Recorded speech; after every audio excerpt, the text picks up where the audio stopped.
ଇଏ କ'ଣ କହିଲ, ଇଏ ହେଲା ଏୟାରପୋର୍ଟସ୍ 3, ବୁଝିଲ।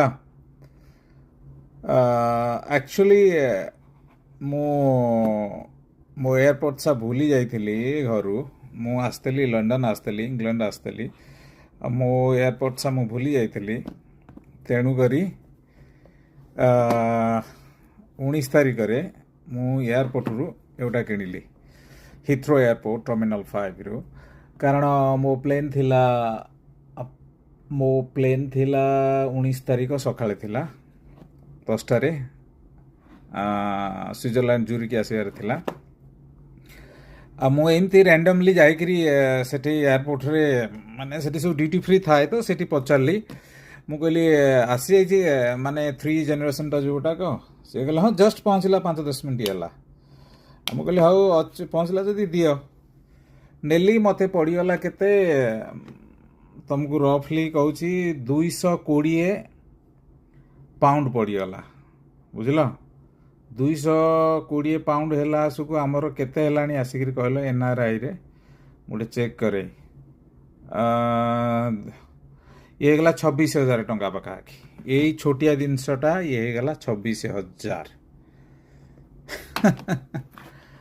ଆଉ ମୁଁ ଯଦି ଭୁଲି ନଥାନ୍ତି ମୋ ଏୟାରପୋର୍ଟସ୍ ଘରୁ ପୁରୁଣାଟା, ତାହେଲେ ମୁଁ ଆକୁ କିଣିନଥାନ୍ତି। ସବୁ ଠିକ୍ ଅଟେ, କିନ୍ତୁ ଆର ଜିନିଷ କ'ଣ ଦେଖ, ମୁଁ ତୁମକୁ ଦେଖାଉଛି। ଯେତେବେଳେ ତୁମେ ଏଗୋଟିକ କାନ ଭିତରେ ଭର୍ତ୍ତି କରୁଛ, ମାନେ ପ୍ରପର ୱେରେ ସେ ଫିଟ୍ ହେଉନି, ବୁଝିଲ। ଆଉ କାନର ହୋଲ୍କୁ ପୁରା ଏଗୋଟାକ ବନ୍ଦ କରିଦେଉଛି।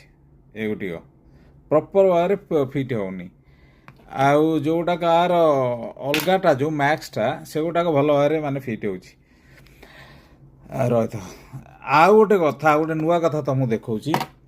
ନୂଆ କଥାଟା ଇଏ ହେଲା ଯେ ଆର ନୋଇଜ୍ କ୍ୟାନ୍ସଲେସନ୍ ଅଛି। ଆଉ ନୋଇଜ୍ କ୍ୟାନ୍ସଲେସନ୍ରେ ଯେତେବେଳେ ତୁମେ ତାକୁ ଅନ୍ କରୁଛ, ତୁମକୁ ଲାଗିବ ଯେ ତୁମ କାନ ପୁରା ତାବଦା ହେଇଗଲା। ଜିନିଷ ଆମେ ଗାଡ଼ିଆରେ ଗାଧେଇକିରି ଲାଗେଇନି କି କାନ ତାବଦା ହେଇଯାଇଛି, ସେଇଭଳିଆ ଲାଗିବ। ଆଉ ସେତେ ଭଲ ନୁହଁ, କିଣନି। ମୁଁ ତୁମକୁ ମନା କରିବି, ଯେଉଁମାନେ ଆମ ଓଡ଼ିଆ ଭାଇମାନେ ଅଛ, ଏଗୁଟା କିଣନି। ଖାଲି ୱେଷ୍ଟ ଅଫ୍ ମନି ହେବ, ତୁମର ପଇସା ଯିବ, ଆଉ କିଛି ଲାଭ ନାହିଁ। ହଁ, ଯଦି ଆପଲ୍ ଫୋନ୍ କିଣିବାର ଅଛି କିଣ, ସେଥିରେ କିଛି କଥା ନାହିଁ। କିନ୍ତୁ ଏଗୁଡ଼ା କିଣିବାଟା ମାନେ ମୂର୍ଖତାପୂର୍ଣ୍ଣ ହେବ। ଆର ଶସ୍ତା ଭର୍ଜନଟା ନେଇଯିବ, ସବୁଠୁ ଭଲ। ଆଉ ଆଇଫୋନ୍ ଯେଉଁ 17 Pro Max ବଗେରା, ତା ଦେହରେ ସେତେ କିଛି ଅପଡ଼େଟ୍ ନାହିଁ, ଖାଲି ହାର୍ଡ଼ୱେର୍ଟା ଟିକେ ଅପଡ଼େଟ୍ କରିছে, କିଛି ନାହିଁ। ମୋ ହିସାବରେ ନ ନେବା ହିଁ ଭଲ।